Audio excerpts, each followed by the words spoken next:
Are you thinking about selling your business? If you are, you probably want to get the most money possible in that sale. And in today's video, that's exactly what I'm going to cover through real life experience. Hello, welcome back. My name's Christina Scalera, and here on this channel, I cover all things passive wealth development, especially through your digital products, your online business, and in coming episodes, how I'm continuing to build wealth off the sale of my business. So today, we are focused on how to get that big cash injection that you're looking for from the sale of a business or even a part of a business. If there's something that's going on that you can spin off as its own brand or as part of your business that you're no longer needing, like an online course that sold really well in the past, but you just don't have the same zest to sell it anymore, those are all assets that you can spin off and sell on their own or as a whole business. So when I sold my business, it wasn't a true sale in the sense that I just gave them all the assets and liabilities. I actually had to pay off any outstanding liabilities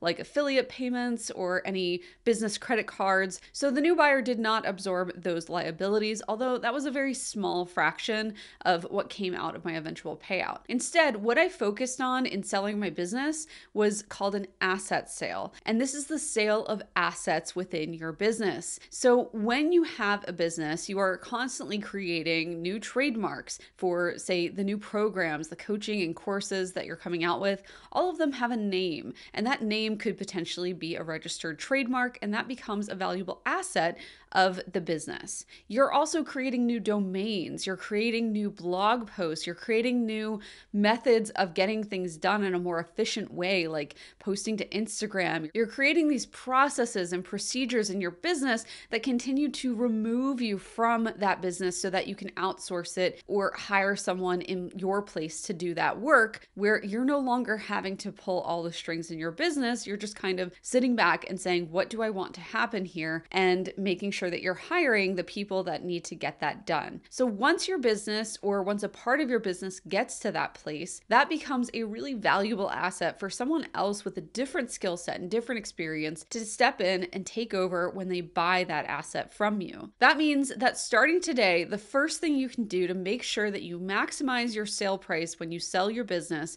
is to increase the value of those assets. And there's two ways to do this. The first way is to make sure that they are truly passive, that you can just make sure that they are still running, that the person who's in charge of whatever that process or performance is, that they are just humming along and things are going great. So that's one way to improve the value of your business, is to make it even more appealing to buyers by making it even more hands-off and therefore more likely that they are to succeed with that business. And one book that really taught me the value of making your business run without you is called The E-Myth by Michael Gerber. And it's really old and antiquated a little bit by now, but it's still a good book and the principles hold true because that book is all about how you can automate your entire business. And yes, they have run like lots of different models on lots of different businesses and found that pretty much any business has many parts, if not all of the business, that can be automated, and the founder can then be removed and it can continue to operate and function on its own. So while you can increase the value by making your business more passive, you can also increase the value a second way by increasing the revenue and the profits, aka by increasing the value of the assets that you have available for sale to your new business's buyer. This is as simple as making sure that your profit margins continue to increase over the years. So keeping up with your past year-over-year revenue is one of the first things that you should be aiming for. And then beyond that, you should be looking at how to reduce your expenses. And this is a little bit counterintuitive because a lot of people, especially at the end of a calendar year, are looking to increase expenses. Well, if you are looking to buy a house or to sell a business, having a lot of expenses on the books is not going to be helpful because it's going to show lower profitability, which yes, will reduce your tax burden, but it will also hurt you in those two situations that could really help you in other areas of your life. So if you could sell a business and get a good cash injection to then buy a house, it's kind of a double win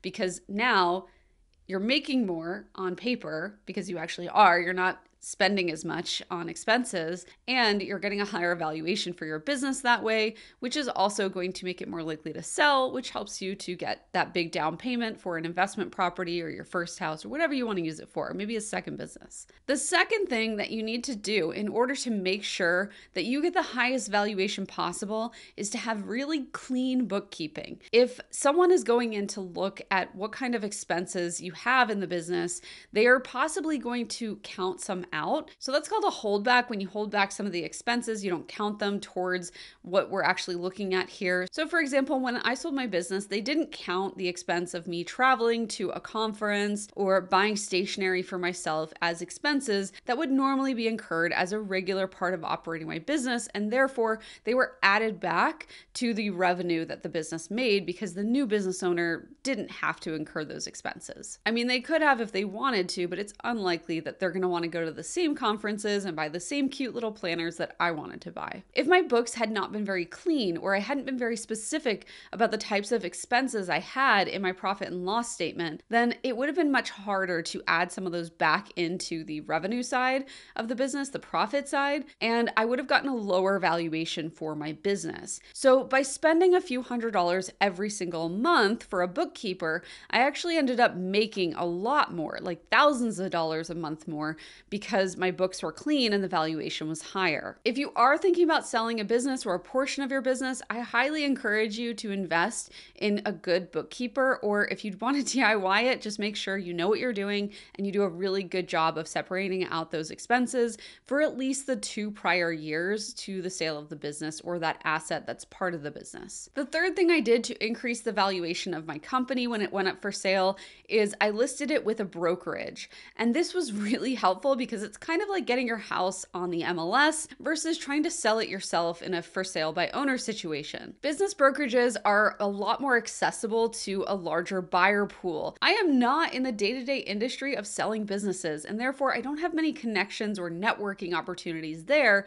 to connect with potential buyers. However, a brokerage is literally getting looked at by thousands of potential buyers. So obviously their buyer pool is a lot bigger than something I would net out and find on my own. A brokerage is also going to help you with a lot of the paperwork and heavy lifting that it takes to sell your business. They're also going to have access to things like an escrow account that helps keep you and the buyer safe during the transaction. A brokerage is a really good fit for those of you who want to get more money for your business because, again, the brokerage is going to have access to a larger buyer pool, which means more competition, which means driving the price of your business up because they know they're going to be able to find a buyer at that price point, maybe even a few that are competing over your business. If you are considering a brokerage or you want to look into what that might look like, I just recently did a video, so I'll put it here on the screen for you and link it below. It's my video all about comparing Empire Flippers to Flippa, which are the 2 biggest brokerages, and also throwing in a third option of a private brokerage,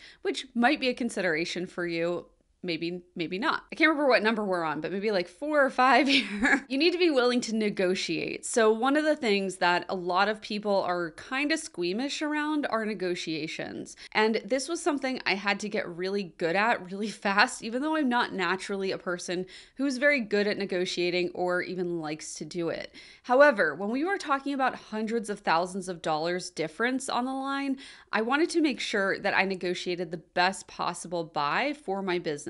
What was most helpful here is I had a very clear understanding of what I needed to net after taxes, after brokerage fees were paid. And so if I could meet that number, then I was happy. And when the brokerage got me a sale that was almost triple the number I was looking for, I was beyond thrilled. This is especially important because it's allowed me to do critical things that I thought were still years ahead into my future, like buying an investment property in my dream state. One of the things that can really hold you back here in the negotiations is thinking that you're not going to get any other offers. And what I would say is that you should know exactly what you want to get. And if an offer comes in that is pretty close to that or above it, that would be pretty compelling reason to actually take it. But in the time that I was considering one offer that was very strong, I had another offer come in that was even better. So sometimes just sitting on the offer for a few days, letting yourself think about it can really give you the opportunity to have other offers come in, and it will give the brokerage time to vet it out and see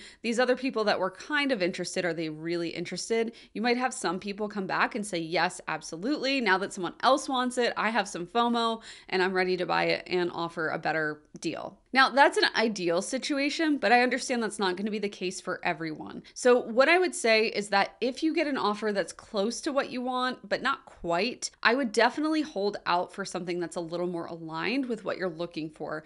Because even though it might take a few extra days, maybe a few months, you will still get what you were actually looking for in the long run. And that's going to be worth a lot more than losing out on some money in the short term. One thing to keep in mind is that we are dealing with pretty big numbers here when it comes to selling your business. Like, these are not your daily or even monthly revenue totals that you're going to be considering as far as difference between one offer and the next. So even though these are big numbers that we tend to get a little dull around, like just as an example, if someone's saying you owe $1,000 today, you might get really like salty and bristly about that. But in these negotiations, it's so easy to get caught up in like, oh, we'll just discount that by $10,000, or we'll just throw in $20,000 here. It's very easy to get complacent with these like big numbers because they almost feel fake. But I would really urge you not to do that and to fight for everything you actually want and that you think you can get. And this is also where, if you're working with a brokerage, it's really helpful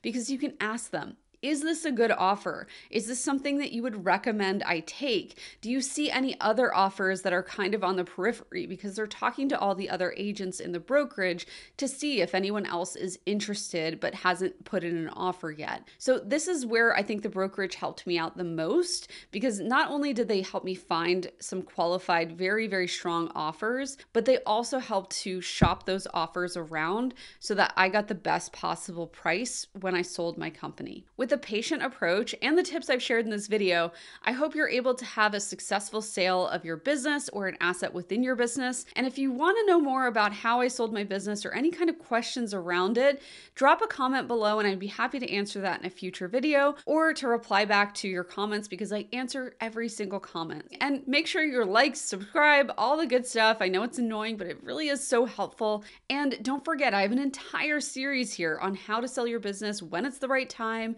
what you should be doing, pitfalls and mistakes to look out for. But one video in particular that I think you're going to want to watch next is the one that just popped up on your screen about what I wish I had done differently during this process, because hindsight is 2020. And if you're not ready to sell your business quite yet, that's still a helpful video to help you get your business ready for sale way ahead of the fact when you're ready. So thank you all for watching, and I'll see you next time.